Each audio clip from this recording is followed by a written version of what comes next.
Everybody, good evening. Hi, everyone. I'm Dr. Jed Applerouth, and I'm here to take questions. This is an Ask Me Anything format. I'm excited to have some time. We have an hour scheduled, and essentially, whatever you want to talk about, learn about, um, any questions about your own kids, about things you've heard, myths, rumors, things you would like clarified, that is going to be the purpose of tonight. So let me wait a second as I see people are coming into the room. You have to kind of admit them one at a time. So let's do that. And then we'll have a short little poll and I ask some questions from the audience, a little bit of a back and forth, getting a sense, getting a read of some of your concerns, where you're coming from, that kind of thing. That'll help us. But let me just wait another minute. We're going to be using the question and answer window for inputting all your questions and so forth. So if you have any questions that are already on your mind, you can go ahead now and start to enter those in, things that you would like to, us to discuss tonight before the hour is up. And I'll make sure to answer every single question that's asked. I think that shouldn't be too much. All right, so at this point now, I think it may be okay to do a little poll. And so Lauren, you can go ahead and share the poll. And I think there are just a couple questions.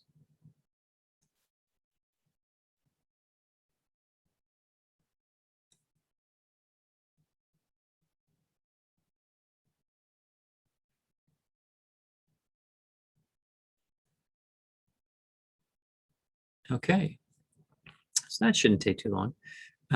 Just in terms of who you are, and then if you have a kid in the class of 2022, 3, 4, or 5. All right, well, very good. All right, well, with that poll out of the way, why don't we go ahead and begin tonight. So it's open forum. It's Ask Me Anything. And I'll begin. I already have a couple questions came in earlier. So I'm going to start with those. But go ahead and take a minute. And in the Q&A window, just go ahead and type in any question, anything you would like us to discuss or look into, or that's the purpose of tonight. All right, here we go. The first question that I received today from someone here in the audience. What is a good score to get admitted into a top 30 college? Okay, that's specific. The top 30 colleges, I mean, one of the questions I get a lot is what's a good score? And I always, frame it in the context of it's a good score for which school, from which school. Because if you're applying to the University of Georgia from an in-state school, that's going to look different than if you're applying from out of state, like for the public Ivies and so forth, or for, but if you're looking at the very cream of the crop, the top 30 schools, there are 2,500 four-year schools in the country. So we're talking about the top 1% of schools in the country. And they are going to be highly selective. And so part of it still will vary some. And if you're applying to a school like an MIT, you want to make sure your math is pretty darn strong. Like they break it out by, by math and verbal. And different programs will have different strengths, and also it will vary. Certain schools you're applying into a certain college. As an example, like if you're applying to University of Pennsylvania, it's top 30 school, but the Wharton School is going to be more selective and a higher bar than the College of Arts and Sciences or the nursing school. And so part of it is also I think Chicago also admits by major, by school essentially. So there is going to be some variability. Same with Cornell if you're applying to the hotel school or liberal arts. There are different requirements. So it's not going to be exact because there is some nuance there. And also there is a question of if you have a hook of some sort, you can get in with a lower test score. I've seen that again and again and again. If there is something you bring to them that they want, whether it's an activity, an athletic ability, you bring a level of diversity, geographically, ethnically, if you're a first gen kid, they're going to make exceptions. They're going to, take that into consideration when they're trying to factor in the scores they're looking for a certain school. But generally, if I would, were forced to answer it, what's a good score without all the caveats which are needed? I mean, on the ACT, you're going to want something in the mid 30s. If I'm applying to, again, these are the most like the Stanfords and the Dukes and MITs would love a 33, would love a 34. And for many of these schools, that's going to be like, their median score. They're like the middle 50% range for a school like an MIT or Stanford. It's going to be like 32 to 34, 35. It's going to be in that range. And it may be, a little bit higher for certain, like for math, for MIT will be the median score is like a 34 to a 36, things like that. And then for the SAT, I want high 14s, low 15s. And, and these days, all the top schools in this current year are test optional. So you don't necessarily need a good score, though we've been seeing that there are differential admissions rates for a lot of these schools where their kids with test scores are being admitted at a higher rate. And so it seems like there is an advantage right now for many, many schools who still value testing, even though they're not requiring it. And part of that makes sense. We have colleagues, I was talking yesterday with a group of 25 independent consultants. Actually, it was on Tuesday. And one of our colleagues out in Seattle said they're still having a hard time with testing. In June, that her kids were being bounced around and they were canceling June tests. We aren't seeing that with our kids in New York or Atlanta or Chicago, but Seattle, LA, there are still some markets where it's very tough. And there's a question from him. If I've done the ACT pass before, I got a 35 or 36. Do I still need to go and try the SAT? Absolutely not. No, under no circumstances. If you have a 35 or 36, you are finished, you are done. There's no reason, no benefit. You're just, I would focus more on your essays. I would focus more on doing something this summer that's interesting, on building up your activities and so forth. I wouldn't, make sure you, give a good synopsis of what you've done for a class for your teachers who are doing your recommendations. But at this point, once you've checked the box for testing, you can't check it again. Like you've already, like your testing is good and solid. Next, what else you got? That's simply one part of the application and it's one part of many. So once your testing is really robust and strong, I'd let it go, move on to something else. At that point, you've already, you've mastered that piece. All right. So the next question. So in the good score, again, for a top 30 school, which is at the top 1% of schools in the US, it's going to be very strong, upper 14, lower 15. For the SAT, I'd say a mid to upper 30 for the ACT. All right. How do you recommend preparing? Specifically, what physical books do you recommend to practice, like Kaplan or Barron's? All right. So in terms of preparation, well, if I'm prepping for the SAT, the most important thing is you want to have official practice tests that have been standardized and normed by the College Board, and similarly for the ACT. So the College Board, they partner with Khan Academy. They have 8 official tests that are on Khan Academy's site. So if I'm looking for just good practice, Khan is great. The College Board, that's their partnership. The ACT also has several tests that are free that are available publicly. And they have a thing where you can spend $30 and get their ACT Academy. And so other books that are good, I tend to like some of the tone of the Princeton Review Prep Guide. We have, we are a test prep company. We spent thousands of hours. We built our own materials. So there's an Applerouth guide to the ACT and SAT. So these are above and beyond just test questions. We have a 1,000-page book on the ACT for strategy. And so we're breaking down every single question type. And similarly for the SAT, it's around 800 pages or so. There's just more math to cover on the ACT, and there's a full separate science section. So it's a longer book. And so I think, McGraw-Hill is pretty good. They also have a practice tests that are decent.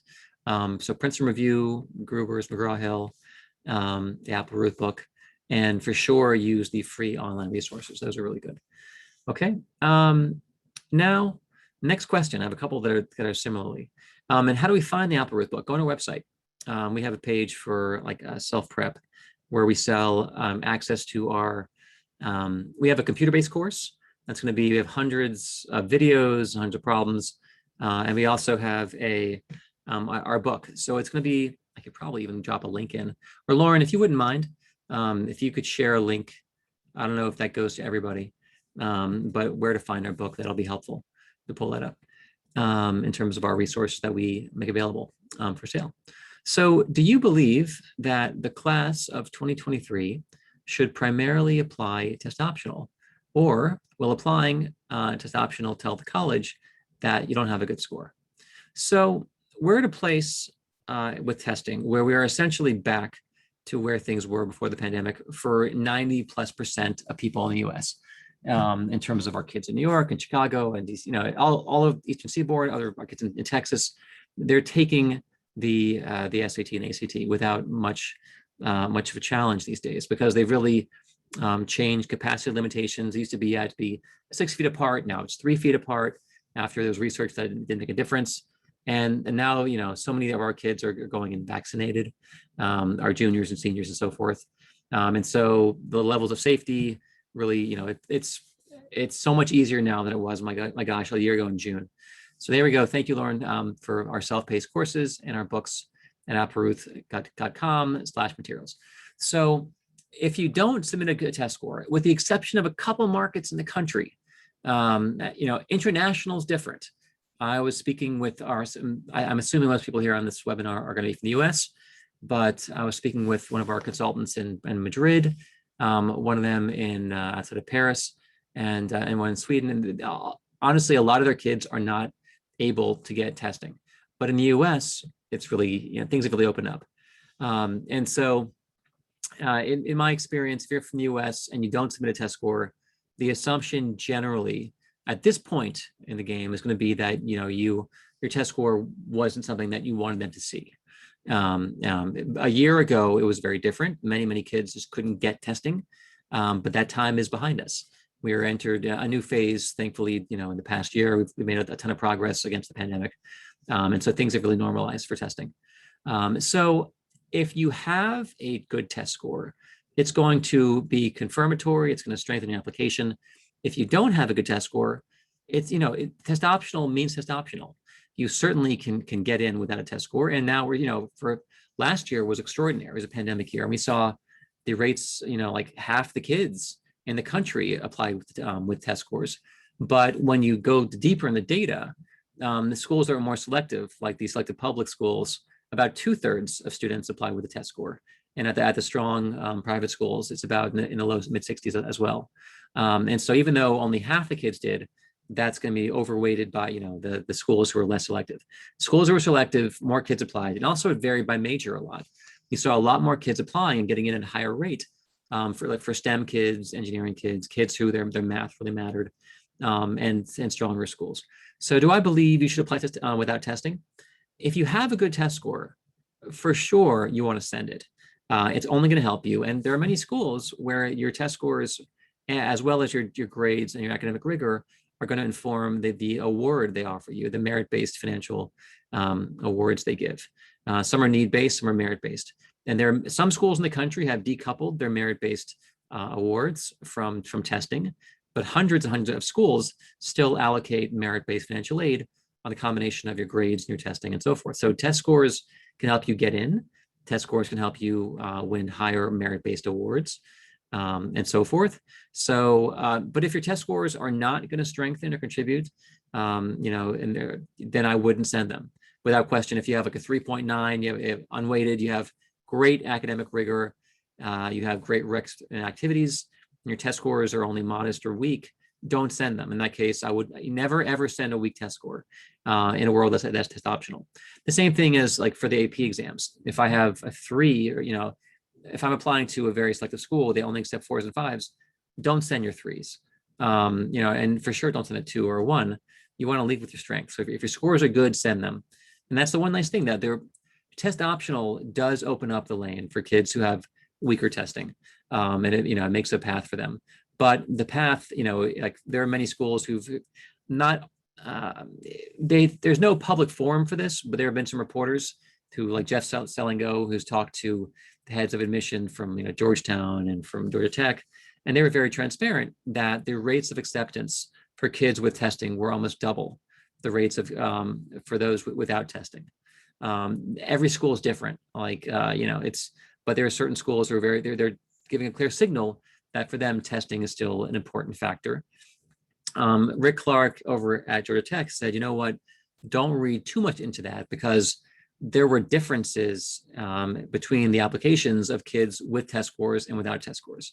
And what he was saying was essentially most kids who sent test scores had stronger academic profiles, which is why they were getting in at double the rate as those without test scores. So it wasn't necessarily the test score alone, but typically test scores and grades tend to move together. So he was saying that the more academically rigorous kids often were the ones who were able to secure testing and send test scores in. And these schools are selective and they're trying to stand out. So, all right. And the question was, should I send it? Yeah, actually that's pretty much answered. Okay, next up, if I have a score in the 1350 to 1430 range, should I submit my test score or go to optional? So now that's a question where I have to say, to what tier school, to what schools are you applying? There are many schools, if I'm applying to the University of Georgia and I have a 1410 or a 1370, you're good. That's a good score for Georgia. If I'm applying to Duke, that's going to put you probably, in the bottom quartile. And so because Duke last year, they accepted 5% of their applicants. They can be that picky. They want outstanding rigor, grades, and testing because they can when they're choosing 1 in 20 kids. So what you have to do is you have to log into the College Board, the Big Futures website, and you want to type in, I can actually do a quick share screen for a moment. Why don't I do that and just pull up something? And just to give you an example of how to find this, I will do it right now. I'm going to go on Big Futures and I'll share my screen. Big Future College Board. Okay, the college search. Let's say I'm looking at Babson. Babson College. Here we go. So I will go ahead and show you where you want to look. Give me one moment and I'll share my screen. Share screen and I'll just pull up Babson College. Okay, so I don't want to look at my college roadmap, thank you. But if you want to find out, does, a 1370, so here, their median score is a 1425. So if you get a 1350, that's not great. If I go to applying, okay, and then I want to look at my STAT scores. So their middle 50 percentile range for math is a 650 to a 760.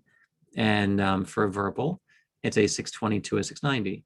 And so it's going to depend. Like if I'm coming in, and you can see that math they're really more rigorous when it comes to math. And so with 1350, that's gonna, that's relatively light. It puts you in the, probably the third quartile. But if I have, so for Babson, if I had, let's say, a 660 on verbal, I'd want to send it.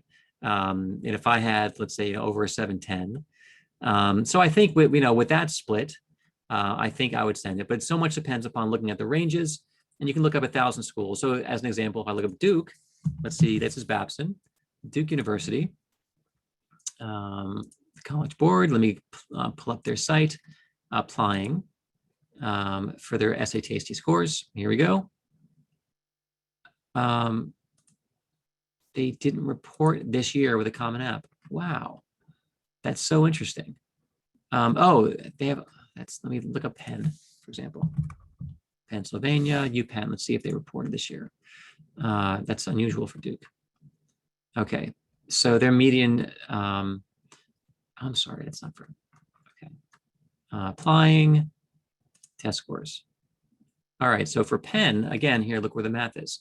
So if I have a 1350, that's going to put me well below where I want to be. Their total is a 1450 to 1560. So ideally, you want to be at least in the midpoint of this if you can get there, which would be around 1500 or so, so high 14. So at 1350, 1390, I wouldn't send. I would apply to Penn, test optional. So this is the way this is the calculus, trying to figure out what are my grades and to where am I applying. So that should be helpful, I think. So 1400, awesome at Babson, not awesome for Penn, because they expect, again, Penn is picking, I think they're roughly 6% of kids they accept, which is much, much more selective and rigorous than Babson is. Okay, next question. How do I increase my score? And where can I practice? All right, so if you're looking to increase your test score, there are a number of different ways. And there's self-preparation, which is if you're a self-directed student, it's just you need materials. I was a student, I spent a summer and I was doing practice tests and I was drilling and I was using, back in 93. And I just, I learned about 3,000 vocabulary words back when that was part of the test. Now it's not, that isn't a thing anymore.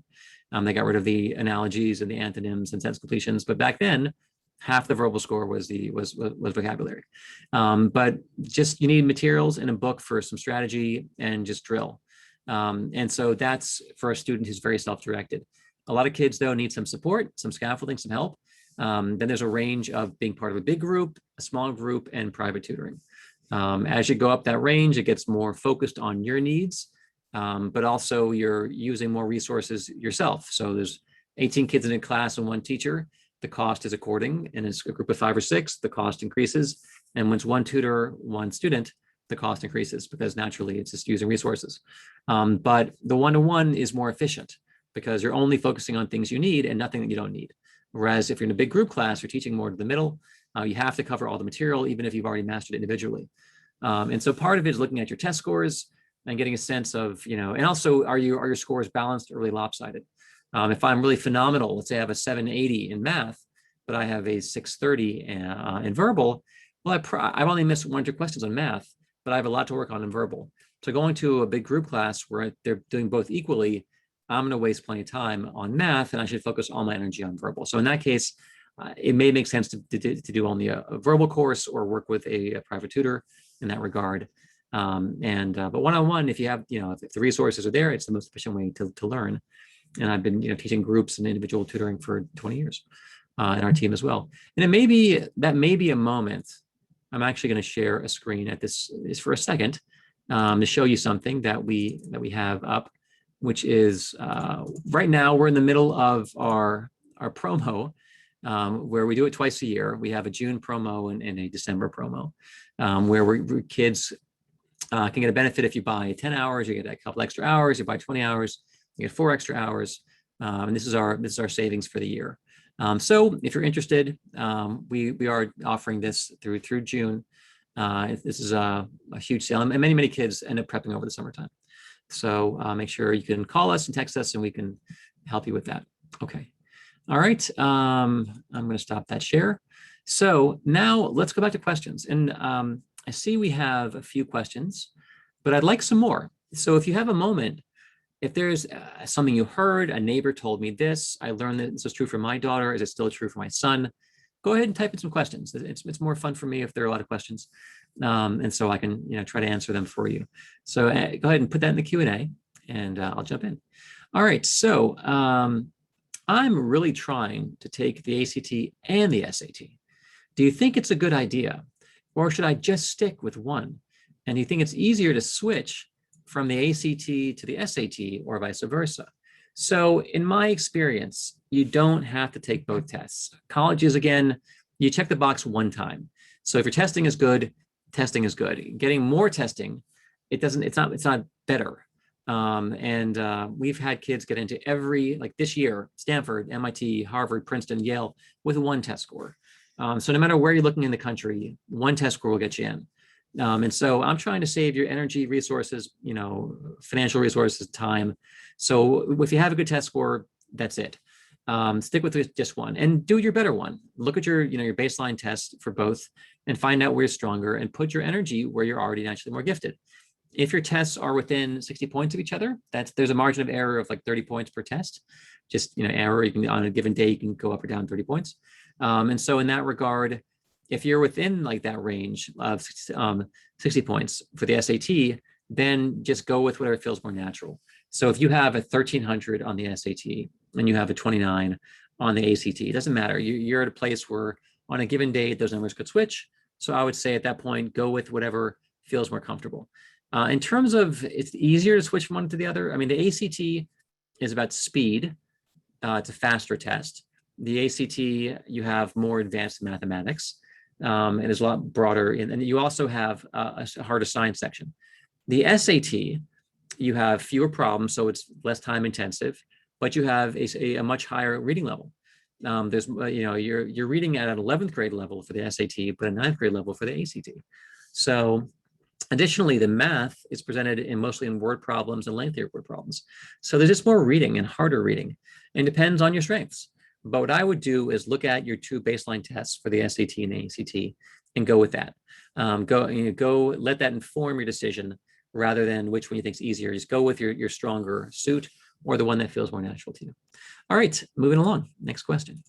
How frequently should we take the practice test for the SAT? So that was part of my doctoral research. I looked at the effects of taking practice tests, and I found that kids were getting about 9 points, per practice test.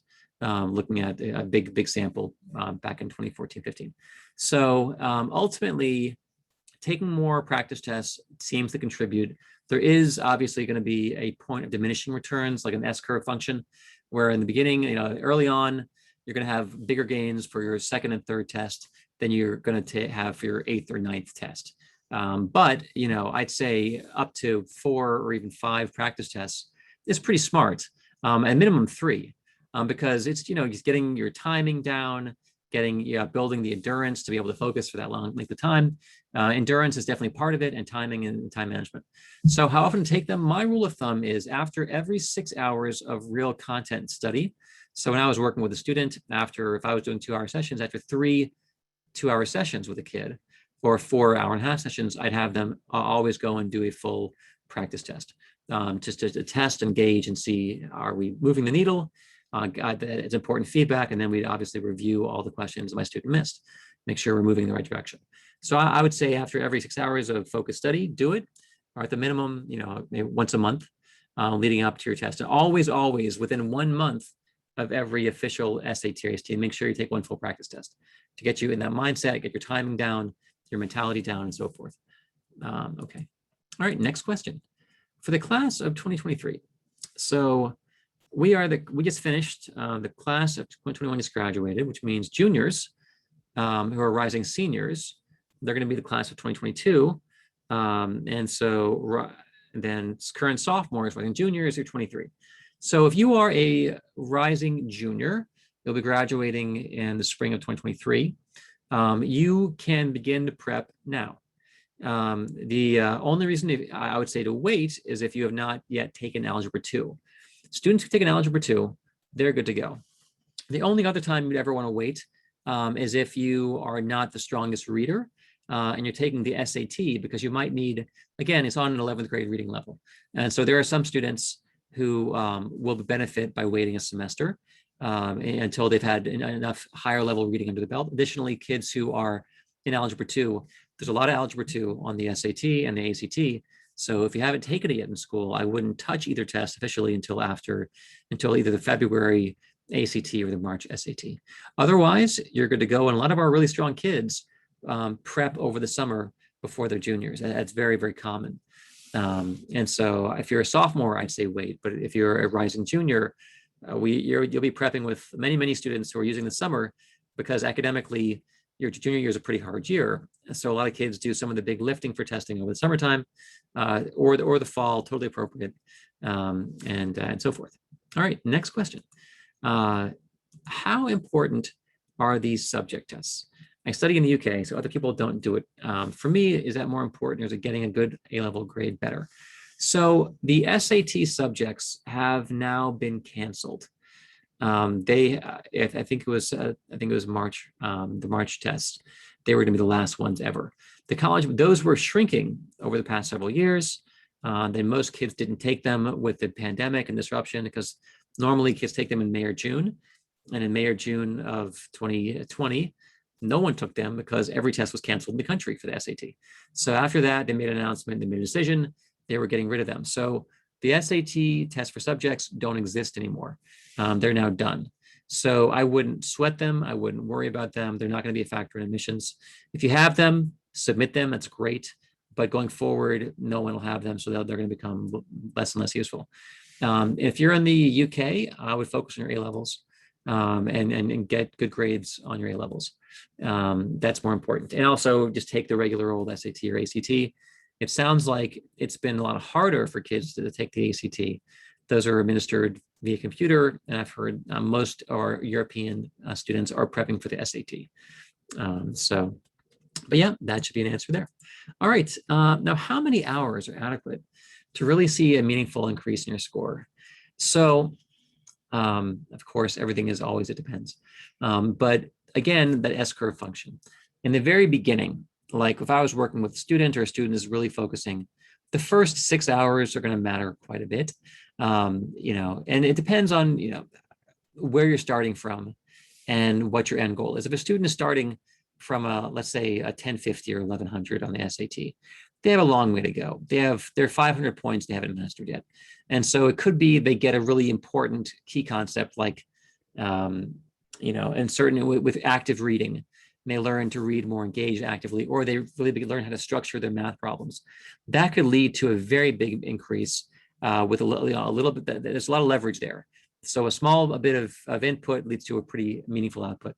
But then, as you go up the curve, if I'm trying to go from a 14 to a 1450, that becomes more challenging than going from 1,000 to 1,050. There's just, because you're just missing fewer and fewer items, and going from a 1,500 to a 1,550, that's much harder than going from, let's say, 1,000 to that. It's just, as you get higher and higher, like the penalty for missing a problem gets larger and larger. Whereas down to 1,000, their questions might be 10 points apiece, if that. But at 1,500 plus, one missed question could be 20 points or 30 points. So in terms of how many hours are adequate, and to see a meaningful increase, and part of it is what's a meaningful increase for some students. They're starting at a 900, they need to see 200-point increase. In that case, I would say it's going to be 15, 20 hours. If I need 50 points, you might be able to get there in 6 or 10 hours. But also where you are on the scoring continuum is also meaningful. But I would say, how many hours, if I were to throw a number out, I mean, it's impossible without knowing your baseline score and knowing what score you're shooting for. But most, are on average at Applerouth, of all of our kids over the thousands and thousands we work with each year, I think the average student works about 16 hours with us. But some kids do 4 hours, some kids do 10, some do 20, some do 30. But I think a meaningful increase, I would say, 10, 15 hours can get you something. But some kids are shooting for a big increase, or they're going for a really challenging part of this. They're trying to get that 1,500 plus, which that just takes more hours to get there. Okay. Next up, should I take the ACT with without writing? Why do they offer it without writing? So the ACT still has writing, but there was a big announcement also earlier in the year in March when the College Board officially got rid of their essay. When the College Board dumped the essay, that essentially was the end of the essay being that meaningful. It was never that important college admissions, but the College Board was the much more established essay. The ACT never did near the number. So that they still have it, it's kind of surprising, but they announced they're going to keep it through the school year. So it's really not going to be that important. Most kids aren't taking it. No schools require it. There were only a handful, who recommended it. It was maybe 30 or so schools, but that was before the College Board got rid of it. So when the College Board dumped their essay, they essentially put a death nail, a nail in the coffin, essentially, for the essay. So it'll be here for a year, maybe 2, but I see it having less and less relevance. So I wouldn't sweat it. And honestly, as a student, I would probably not put energy towards that. I'd focus on that primary score, which is much more important right now. We still have the chapter in our book, but we're waiting till they say it's, we'll look for the numbers this year, but I think the number of kids will take it with writing, that will plummet. The number is going to plummet. All right. Do you think there's a month where the curve would be better for the SAT? Like if you get 3 wrong in the math section, you get 800. There is no way to predict that. And that's something that over the course of the 7 tests on the SAT, it varies from year to year. I did this research over the past 20 years. And let's say in 2018, if I missed 2 on June, that would knock me down to a 750. But in 2017, if I miss 2 on June, I can get a 790. And so trying to predict that, there's no pattern, it's noise. People will tell you what they know from a year or 2, but we have the benefit of being in this business for 20 years. And there is no pattern over the course of time that's consistent. So if anyone says the curve is really, really, really hard in October, that's true for this October, but it wasn't true 2 Octobers or 3, and it was actually the opposite. So there is no way. Don't try to game it like that. Just try to find the test dates that make the most sense for your calendar, because there is no pattern. There is variability over the course of a year, and it will swing. You miss, missing 2 will get you different scores over the course of 3 or 4 tests in the calendar year, but it never holds from year to year to year on the same month, if that makes sense. So just choose by your schedule. All right. Do you provide a guarantee for a particular increase? We have like a satisfaction. We do have a guarantee, but it's not going to be a specific score increase. It does vary. Like for our kids who are doing 20 hours, I think we're getting like 140 points on the SAT. We're getting 4 to 5 points on the ACT. And we work with families, but we don't have a specific point guarantee. At one point we did for about 7 or 8 years, but we've changed that. But we work hard, and we work if in the event things are not going as needed, we can shake things up, change things, grant hours and so forth. We make sure our clients are happy, because word of mouth is how we grow, is how we get business. But yeah, we're not, if you buy 10 hours, and part of it also is where you are on the curve. Because again, if I'm starting from a 1450, getting 100 points is a lot harder than I'm starting from a 950. And so it's like the same number of hours. It's tough to do it like that. Why were the tests canceled? So I'm assuming the tests were just like, last year during the pandemic, the tests were canceled because of safety, and gathering wasn't safe. And, they just knocked out half the March SAT. The May test was also canceled. It was the pandemic, essentially. I'm assuming that was the question in terms of why the tests were canceled versus the subject tests for the essays. But the subject tests were canceled because they were waning in importance. More and more kids were not taking them, and fewer colleges required them or even recommended them. And then the essays were canceled because they felt like the numbers of students taking them were decreasing, and the number of colleges, again, who were using them was decreasing. They're putting their energy in other places, and also the College Board, their big money maker is honestly the AP product. They administered over 5 million AP exams. The average cost like $90. They're fee waivers, but they're making over half their profit from the AP exam. So they're focusing on the PSAT, which is growing, the PSAT 8 and 9. They're really growing their AP program, other things, but they decided that the tests for subjects were a smaller and smaller piece of the pie, and they really weren't moneymakers for them. And the essay, the writing was on the wall that schools really weren't using them as much, so they got rid of it. All right, is it a good idea to take the test right after the classes in the summer? Yeah, you know what? In my experience, when you have momentum, it is a great time to go ahead and lock in your gains. Because so many schools are going to super score. So even if you go in there and you knock out your math score, even if you don't end up getting your highest verbal score until 4 months, 5 months later, once you have it on the books, it's locked in, and the majority of colleges are going to super score. They'll take your best math right after your class ends, and then your best verbal several months later, and that'll be the score they use. That's called your super score. So I do like the idea of going hard, doing a prep class, and then when your prep class is finished, then going ahead and knocking out a test. That to me is a good strategy. So I think that's nudging you.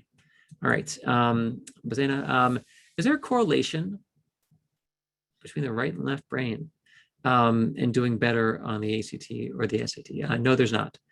And I could go on a long, not a tirade, a long discourse about the left and the right brain.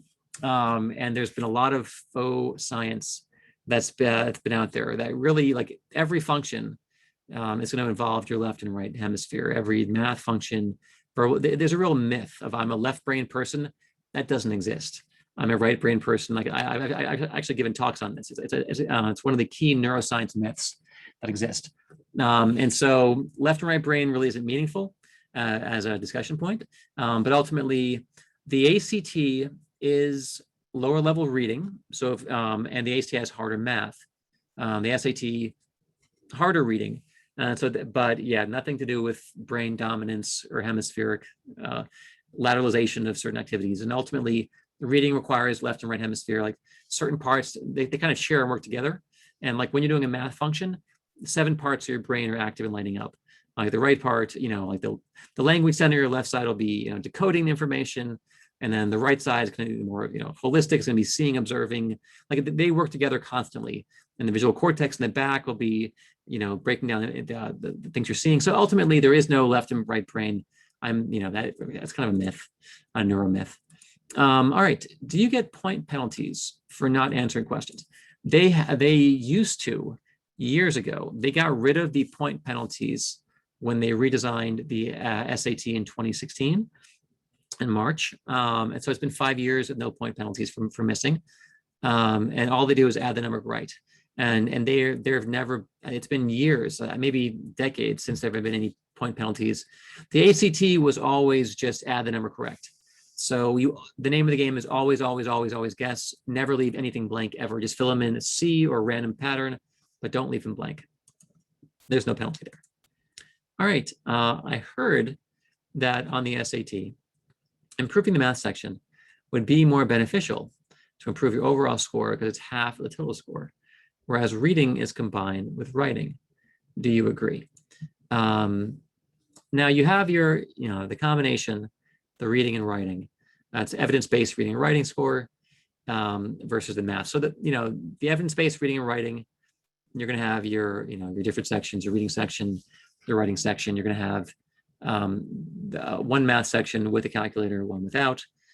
So essentially, it's about even in terms of half the test is math, half I call it verbal.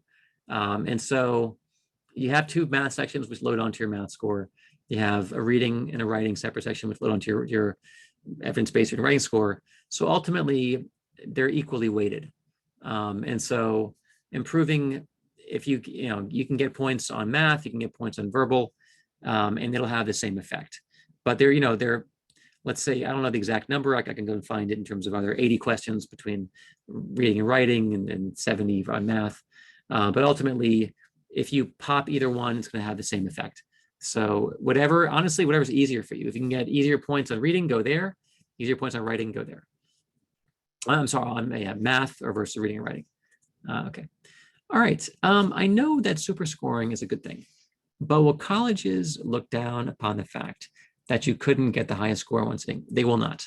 Colleges will not look down because part of it, when they report the scores, all they're going to report is their super scored score. The idea of getting in one is not meaningful. If a school says we accept super scoring, there will be zero penalty for not getting on one. They are very, very happy to see because they get to report our freshman class average and use your best scores. So the question is, do you have the score they want? Not how did you get it? The important thing is attaining the score they're looking for. And if they super score, as so many colleges super score, and you can find that out also on the College Board League Futures, that's the key thing. Don't sweat trying to get it in one. And don't try to, get it in one test. Taking it several times is perfectly fine. And that's part of my research, that students tend to hit the highest score, either with composite score and final score after 3 official tests. Most kids on the 3rd test, they've maxed out. Some kids are 1 and done, some are 2 and done.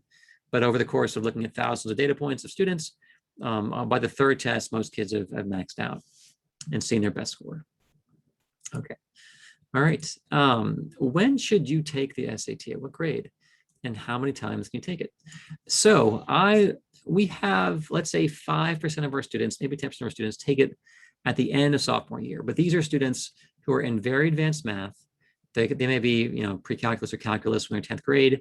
They've already long ago finished Algebra 2. They're in advanced reading, honors, they're good readers.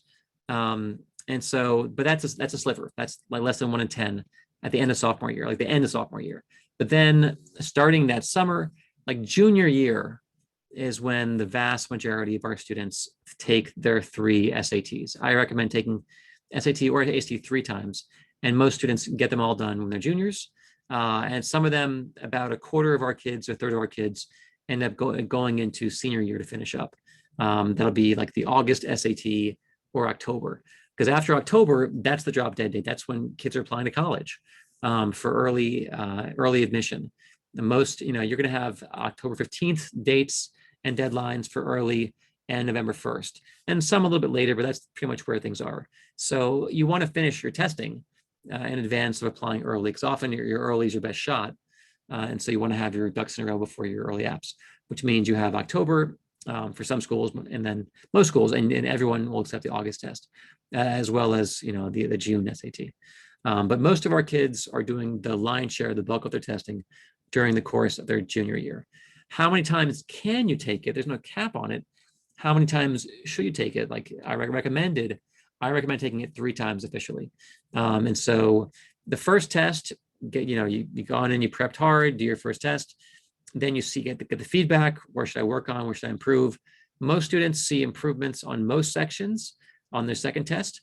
And then most students see gains in at least 1 section or 2 sections on their third test. Occasionally it happens where you see gains in all the tests, but for sure, most of our kids are going to peak on their third test. And then for super scoring, they can take your best from first, second, and third and combine them. Okay. All right. We have 13 possible minutes left. Are there any questions remaining? I've answered all the questions that have come in. I'm going to give you 45 seconds. Go ahead and type anything that you'd like me to address or answer. I can probably speak to a lot of different topics, having spent so many years in the space, going to conferences, talking to admissions officers, listening to webinars and podcasts and whatnot. All right, having everything locked down during the junior year, my soon-to-be senior will have to take the ACT this summer. No problem. We can't take it multiple times. Her one test was already canceled and had to reschedule. What do you suggest? And so, right. So the junior year, you were in the pandemic, you were in lockdown, you're about to be a senior, and you're going to start taking the ACT this summer, but you can't take it multiple times. So what I would recommend is I would use practice tests to great effect. I would use the practice test to really get feedback, to reinforce your learning. And I would go in there having taken 3 or 4 practice tests and spent the lion's share, the bulk of your practice, and then go in there and take it. I mean, here's the thing. So this summer, there's a June, we just had a June ACT. There's a July ACT. There's also a September ACT and an October. So I'm sorry, September, it's October and December. So there are still several left. And so what I recommend is go in there and act like the July test is the very last one, but you do have September, you do have October, and then there's December if you're applying for regular. So I would keep them in your back pocket.